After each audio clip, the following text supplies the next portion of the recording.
Welcome to ధన్విష్ channel. ఈరోజు మనం ఎంతో టేస్టీగా ఉండే కొత్తిమీర పచ్చడి ఎలా తయారు చేసుకోవాలో చూద్దాం. మనం ఎప్పుడన్నా పని త్వరగా అయిపోయి అప్పటికప్పుడు వెళ్ళాలన్నప్పుడు కానీ ఈ కొత్తిమీర పచ్చడి చాలా బాగా పనిచేస్తుంది. అదేవిధంగా మనం ఎప్పుడన్నా నోటికి కారంగా తినాలి అనిపించినప్పుడు కూడా ఈ కొత్తిమీర పచ్చడి మాత్రం చాలా బాగుంటుందన్నమాట.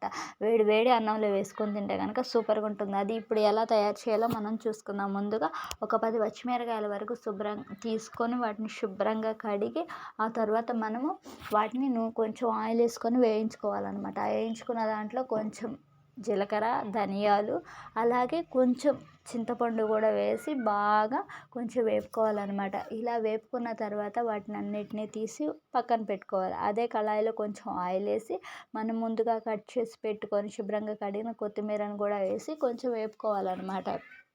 దీన్ని కొంచెం బాగా ఆయిల్లో ఏంటంటే ఫ్రై అవ్వనివ్వాలి. ఇలా ఫ్రై అయిన తర్వాత దాన్ని కూడా మనం పక్కకు తీసి పెట్టుకోవాలన్నమాట. అప్పుడు మనం ఒక ప్లేట్లో తీసి పెట్టుకోవాలి. అవి ఏంటంటే ముందుగా వేపిన పచ్చిమిరకాయలు, జీలకర్ర, ధనియాలు, చింతపండు, అలాగే కొత్తిమీర, కొంచెం ఉప్పు, 4-5 వెల్లుల్లి రెమ్మలు తీసుకొని మనం పచ్చడిని ఎప్పుడు ఏంటంటే మిక్సీలో వేయకుండా రోట్లో నూరుకుంటే చాలా టేస్ట్గా ఉంటుందన్నమాట. మనం మిక్సీలో వేస్తే మెత్తగా అయిపోయి మనం తిన్నంత ఫీలింగ్ ఉండదు. అదే రోట్లో నూరుకుంటే మాత్రం దాని టేస్ట్ అనేది చాలా బాగుంటుంది. ముందుగా వేపిన పచ్చిమిరకాయలు, ధనియాలు, జీలకర్ర, చింతపండు వేసి బాగా నూరిన తర్వాత దానిలోనే మనం ఈ కొత్తిమీరను కూడా వేసి నూరుకోవాలన్నమాట.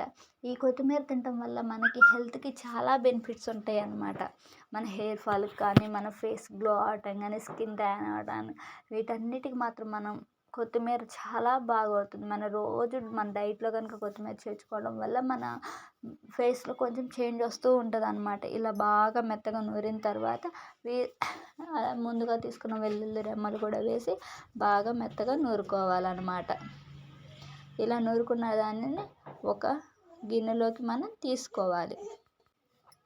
ఇలా మొత్తం బాగా నూరిన తర్వాత దీన్ని మొత్తం ఒక గిన్నెలోకి తీసుకోవాలి. ఇలా గిన్నెలోకి తీసుకున్న తర్వాత దీన్ని మనం పోపేసుకొని అలా అయినా తినొచ్చు. లేదు అంటే కొంచెం పోపేసుకొని దాన్ని కూడా కలుపుకొని మనం తింటే ఇంకా మనకి వేడి వేడి అన్నంలో కనుక ఈ కొత్తిమీర పచ్చడి తింటే చాలా సూపర్ టేస్ట్గా ఉంటుందన్నమాట. ఒక్కసారి మీరు ట్రై చేసి చూడండి. ఇది అప్పటికప్పుడు 2 minutesలో అయిపోతుంది. మన హెల్త్ కూడా ఎంతో మంచిదన్నమాట. Thank you for watching.